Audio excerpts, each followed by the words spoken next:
बिस्मिल्लाहिर्रहमानिर्रहीम अस्सलाम वालेकुम। काश्तकार भाइयों, आज की वीडियो में हम बात करेंगे पीएच के हवाले से। पीएच क्या है, इसका हमारी ज़मीन के अंदर क्या करतार है और ये हमारी फसलों पर कैसे असरअंदाज होती है। लेकिन उससे पहले अगर अभी तक आपने हमारे चैनल को सब्सक्राइब नहीं किया तो चैनल को सब्सक्राइब करें और साथ बनी बेल आइकन को प्रेस करें ताकि फसलों के मुतालिक हम जितनी भी वीडियोज़ बनाएं वो आप तक बर वक्त पहुँच सके। सबसे पहले बात करते हैं कि पीएच होती क्या है, इसका क्या मतलब है, इसके मायने क्या है। पीएच का मतलब होता है पोटेंशियल ऑफ हाइड्रोजन, यानी कि किसी भी चीज़ के अंदर अगर हम हाइड्रोजन आयंस की मकदार मालूम करना चाहते हैं तो हम उसकी पीएच मालूम करेंगे।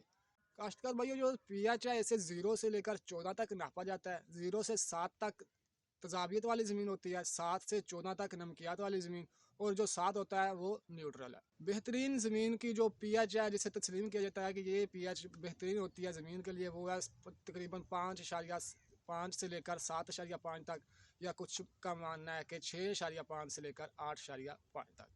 अब हम बात करते हैं कि पीएच का हमारी ज़मीन के अंदर क्या किरदार है और ये हमारी फसलों पर कैसे असरअंदाज होती है, इसका हमारी फसलों पर क्या असर होता है। काश्तकार भाइयों, एक सवाल यहाँ पर ये होता है कि जब हम कोई भी खाद या कोई भी सप्लीमेंट, कोई न्यूट्रेंट अपनी ज़मीन में डालते हैं तो हमारे पौधे तक कैसे पहुँचता है। ये तो नहीं हो सकता कि हमने कोई भी खाद डाली है तो हमारा पौधा उसे उठाए और अपने अंदर डाल ले जाए, कुछ ऐसा वैसा तो नहीं हो सकता।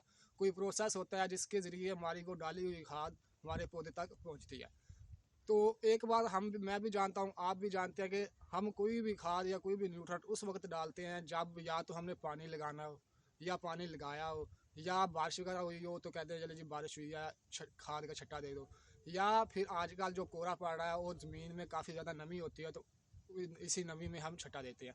यानी कि हम खाद या कोई भी न्यूट्रेंट उस वक्त डालते हैं जब हमारी ज़मीन में इतनी नमी होती है कि वो उसमें जज़ब हो जाए, वो उस पानी का, उस नमी का हिस्सा बन जाए। होता ये है कि जब हम कोई भी खाद डालते हैं या कोई भी सप्लीमेंट हमने अपनी ज़मीन में डाला है तो वो उसमें मौजूद ज़मीन के अंदर जो मौजूद नमी होती है, पानी होता है, उसके साथ रिएक्शन करता है, उसमें हल हो जाता है, उसका हिस्सा बन जाता है, और हमारा जो पौधा आता है वो उस पानी को जज़ब करता है अपनी जड़ों के ज़रिए, और उसी पानी के ज़रिए हमारी डाली हुई खाद या हमारा डाला हुआ जो कोई भी न्यूट्रिएंट है वो पौधे का हिस्सा बनता है, जिससे पौधा भी तंदुरुस्त होता है और पैदावार में भी इजाफा होता है। लेकिन काश्तकार भाइयों, अगर हमारी ज़मीन की पीएच 5.5 या 6.5 से कम होगी, यानी कि तजाबियत वाली ज़मीन होगी, या हमारी ज़मीन की पीएच 7.5 या 8.5 से ज़्यादा होगी, यानी कि नमकियात वाली ज़मीन होगी, तो ऐसी ज़मीन में बहुत से न्यूट्रिएंट्स होते हैं, बहुत सी खादें होती हैं जो पानी के साथ रिएक्शन नहीं कर सकती और हमारे पौधे का भी हिस्सा नहीं बनती। इसके अलावा कुछ खादें, कुछ न्यूट्रिएंट्स ऐसे होते हैं जो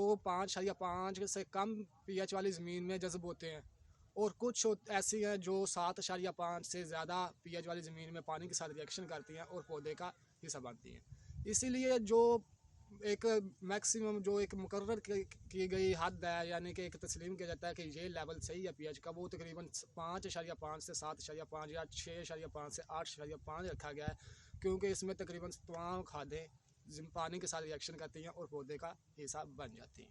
काश्तकार भाई, अगर तो हम बात करें कि हमारी ज़मीन की जो पीएच है वो 5.5 से कम है, यानी कि तजाबियत वाली ज़मीन है, तो कुछ ऐसे न्यूट्रिएंट्स हैं जो पानी के साथ रिएक्शन नहीं करते, उनमें कैल्शियम, मैग्नीशियम, फास्फोरस और मैंगनीज वगैरह हैं, वो पानी के साथ रिएक्शन नहीं करते, हमारे पौधे का हिस्सा नहीं बनते, जिससे उनकी कमी हो जाती है। और इसी तरह अगर हमारी ज़मीन तकरीबन 7.5 से या 8.5 से ज़्यादा पीएच वाली है तो उसमें कुछ न्यूट्रिएंट्स होते हैं जिनमें जिंक है, कॉपर है, बोरान है, ये पानी के साथ रिएक्शन नहीं करते और पानी के साथ रिएक्शन करने के बाद पौधे का हिस्सा नहीं बनते, जिससे इनकी कमी हो जाती है और इससे पैदावार में भी कमी नज़र आती है। काश्तकार भाई, अब हम बात करते हैं कि अगर हमारी ज़मीन की पीएच जो है वो 5.5 से कम है, यानी कि तजाबियत वाली ज़मीन है, या उसकी पीएच 7 या 8.5 से ज़्यादा है, यानी कि नमकियात वाली ज़मीन है, तो उसमें कौन सी खादें इस्तेमाल करनी चाहिए, कौन से न्यूट्रिएंट्स जो है वो इस्तेमाल करने चाहिए जिनसे हमें अच्छी पैदावार हासिल हो सके। काश्तकार भाई, अब हम बात करते हैं कि अगर हमारी ज़मीन की पीएच 5 से या 6.5 से कम है तो हम कौन से न्यूट्रिएंट्स इस्तेमाल कर सकते हैं। अगर हमारी ज़मीन की पीएच जो है वो कम है, तजाबियत वाली ज़मीन है, तो हम इसमें अमोनियम बेस्ड जितनी भी फर्टिलाइजर्स हैं वो इस्तेमाल कर सकते हैं, जिनमें अमोनियम नाइट्रेट है, अमोनियम सल्फेट है, कैल्शियम अमोनियम नाइट्रेट है, अमोनिया वगैरह है, इनका हम इस्तेमाल कर सकते हैं, जिससे हमें फ़ायदा होगा और पैदावार में भी इजाफा होगा। लेकिन अगर हमारी ज़मीन की पीएच 7.5 या 8.5 से ज़्यादा है, यानी कि नमकियात वाली ज़मीन है, तो उसमें हम कौन सी खादें इस्तेमाल कर सकते हैं। उसमें सबसे बेहतर जो रिज़ल्ट देता है वो है ऑर्गेनिक मैटर यानी कि जो गोबर वगैरह हम डालते हैं, इससे बहुत ही बेहतर असर होता है और हमारी ज़मीन भी अच्छी होती है और इससे पैदावार में भी खातर खा इजाफा होता है। इसके अलावा अगर हम बात करें फर्टिलाइज़र की, तो उनमें पोटाश और सल्फ़र जो है इनका भी हम इस्तेमाल कर सकते हैं। इनके इस्तेमाल से भी हमें बेहतर पैदावार देखने को मिलेगी और ये बहुत ही अच्छे होते हैं ऐसी ज़मीन में जहाँ पीएच ज़्यादा हो, यानी कि 7.5 या 8.5 से ज़्यादा। काश्तकार भाइयों, अब हम बात करेंगे पाकिस्तान की, कि पाकिस्तान के अंदर जो ज़मीन है, जो सोइल है, इसकी पीएच क्या है और इसमें किन खादों का इस्तेमाल ज़्यादा करना चाहिए। यहाँ पर जो सोइल है इसकी पीएच तकरीबन 7.5 से 8.5 तक है, यानी कि नमकियात वाली ज़मीन है। लेकिन अगर हम खादों की बात करें तो हम यहाँ पर तीन से चार जो सबसे ज़्यादा खादें इस्तेमाल करते हैं, उनमें यूरिया, डीएपी, उसके बाद फास्फोरस और पोटाशियम। ये 3-4 खादें हैं जिनका हम इस्तेमाल बहुत ज़्यादा करते हैं।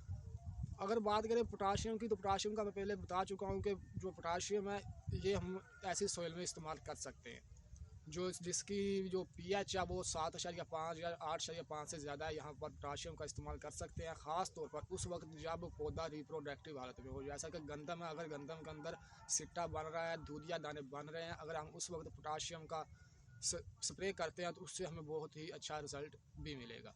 इसके बाद बात करते हैं डीएपी। डीएपी जो है इसका हम इस्तेमाल नहीं कर सकते, इसके बरक्स अगर हम इस्तेमाल करें एमओपी तो उसका हमें अच्छा रिजल्ट मिलेगा। असल में जो डीएपी प्रोडक्ट है वो पाकिस्तान की नहीं है। अगर आप इसकी डिटेल में जाएँ तो ये बाहर से आई है, यानी कि अंग्रेज़ की है। अंग्रेज़ वहाँ की जो ज़मीन है और यहाँ की जो ज़मीन है इसमें फ़र्क है। वहाँ पर जो ज़मीन है वो तजाबियत वाली है, यानी कि उनकी पीएच कम है, 5.5 से कम, वहाँ पर वो इस्तेमाल हो सकती है। लेकिन यहाँ पाकिस्तान में पीएच ज़्यादा है और यहाँ पर डीएपी की बजाय अगर हम एमओपी का इस्तेमाल करें तो उससे हम बहुत ही बेहतर रिजल्ट हासिल कर सकते हैं। अब हम बात करते हैं यूरिया के वाले से। यूरिया का इस्तेमाल पाकिस्तान में बहुत ज़्यादा होता है, लेकिन अगर हम रिसर्च करें तो यूरिया से भी पीएच बढ़ती है, यानी कि हमारी पहले ही पीएच काफ़ी ज़्यादा है, 8.5 तक तो पहुंच चुकी है। अगर हम यूरिया का इस्तेमाल ज़्यादा करते हैं तो इससे पीएच और भी बढ़ेगी और नमकियात और भी ज़्यादा होंगे, हमारी ज़मीन और भी ख़राब होगी। इसलिए जब भी हम यूरिया का छट्टा करें तो इसके साथ कोई ना कोई स्प्रे करें, फ्लड करें या छट्टा करें तो इसमें फास्फोरिक एसिड शामिल कर सकते हैं, पोटाश इसका शामिल कर सकते हैं या सल्फ़र वगैरह इसमें शामिल कर सकते हैं, जिससे हमें बेहतर नताइज मिल सकते हैं। आमतौर पर हमारा जो किसान भाई है वो क्या करता है, वो अपने साथ वाले को देखता है। अगर उसने 2 बोरी डीएपी या 2 बोरी यूरिया डाली या कुछ भी उसने डाला, वो वही जो तो कुछ वो डालता है वो सब कुछ उठाता है और अपने फील्ड में भी डाल देता है। और आखिर में होता क्या है, जब दोनों की पैदावार हासिल होती है तो उसकी जी 60 मन गंदम हुई है जी, मेरी 45 मन हुई है, मैंने भी वही कुछ डाला था, उसने भी वही कुछ डाला था, तो भाई मसला कहाँ है। तो मसला ये होता है कि उसकी जो ज़मीन है और जो आपकी ज़मीन है उसमें फ़र्क हो सकता है कि उसकी पीएच और हो और आपकी ज़मीन की पीएच और हो, जिसकी वजह से आपने जो न्यूट्रिएंट्स डाले थे वो पानी के साथ रिएक्शन नहीं कर सके और वो ज़मीन में पड़े पड़े ज़ाया हो गए।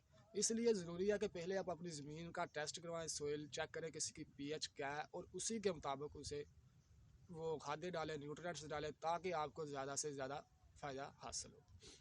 उम्मीद करता हूँ कि आज का जितनी भी बातें मैंने बताई हैं ये सारी आपको समझ आ चुकी होंगी। अगर आपका कोई भी सवाल हो तो आप कमेंट सेक्शन में पूछ सकते हैं। इंशाल्लाह दोबारा मिलेंगे एक नई वीडियो में, तब तक के लिए अल्लाह।